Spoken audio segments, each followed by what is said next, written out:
We begin this morning with continuing breaking news coverage of what the FBI is calling an assassination attempt against the former president Donald Trump at a rally in Pennsylvania. Trump said on social media that he was shot in the ear, but his campaign says that he is okay this morning. The Secret Service says that the shooter has died and one spectator at the rally also died. Michael Yoshida has the latest from Butler, Pennsylvania. This morning, still a heavy police presence here in Butler, Pennsylvania. You can see the roadblock behind me. It's less than a mile down the road where the deadly shooting happened Saturday night at former President Donald Trump's rally. The FBI now calling this an attempted assassination. Chaos erupting at a campaign rally for former President Donald Trump Saturday evening in Butler, Pennsylvania. Gunshots heard ringing out, the former president dropping to the ground.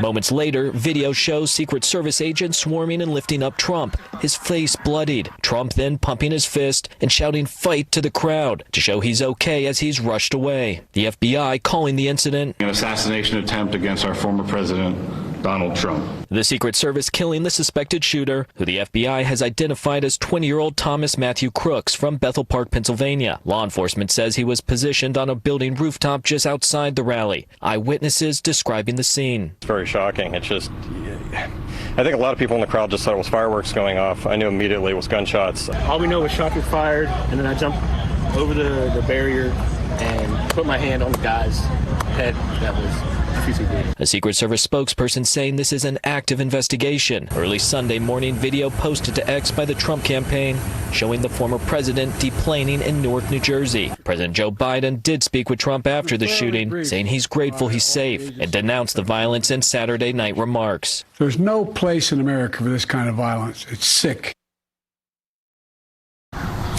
And President Trump is still planning to attend the RNC in Milwaukee this week. As for what's happening here on the ground, multiple state and federal agencies involved in the investigation. We're told the FBI bringing in multiple assets from other field offices, as well as FBI headquarters in Quantico. Reporting in Butler, Pennsylvania, I'm Michael Yoshida. New on Daybreak, here is footage from the CNN affiliate in Pittsburgh. It shows police surrounding the home in Bethel Park, Pennsylvania, where they say suspected shooter Thomas Crooks lived. Reporters on the scene say that the road that passed by the house had been closed. So far, the FBI has not released a possible motive for the shooting. A man who says he was in the front row at Trump's Pennsylvania rally when the shots were fired is speaking exclusively to News 8. Colin Bailey joins us live this morning with that eyewitness reaction. Colin, what can you...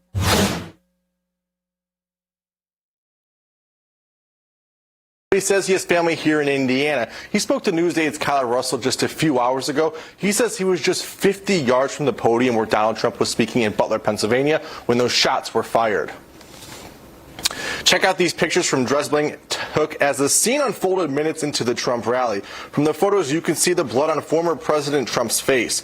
Dresbling also snapped pictures of Trump pumping his fist to the crowd after the gunfire, and he also took pictures of heavily armed law enforcement responding to the scene. Dresbling called the scene chaotic and says it lasted just a few minutes, but he says it felt like an eternity.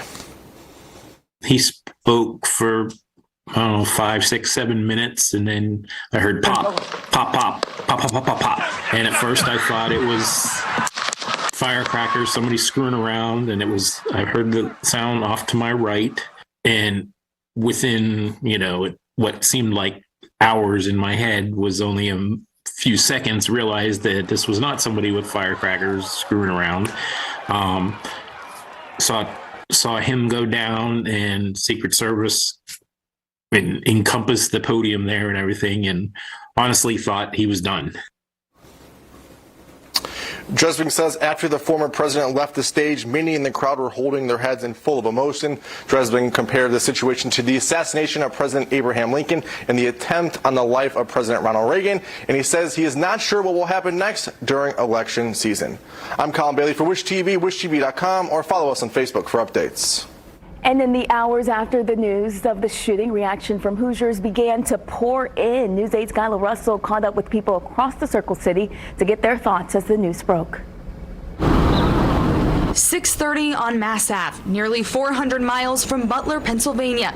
A summer Saturday night known for a quiet dinner and a few cocktails turned upside down as Hoosiers heard the news for the first time. How does a political rally turn into like a war zone? A war zone, one playing out on the screen. I found out through social media. I posted it and I seen it. And once only on the screen, now reality. I heard it. I heard some people at the while we were ordering talking about it, and I just heard Trump got shot.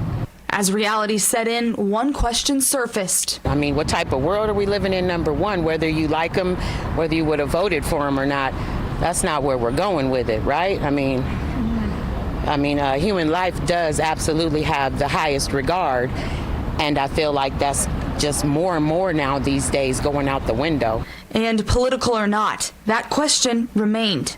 Well, I don't get into politics, but I view everybody's life as being worthy of living, so I'm sorry to hear that. As today's page in history is written, it's causing Hoosiers to reflect. I think it doesn't look good for America in any way, shape, or form, you know.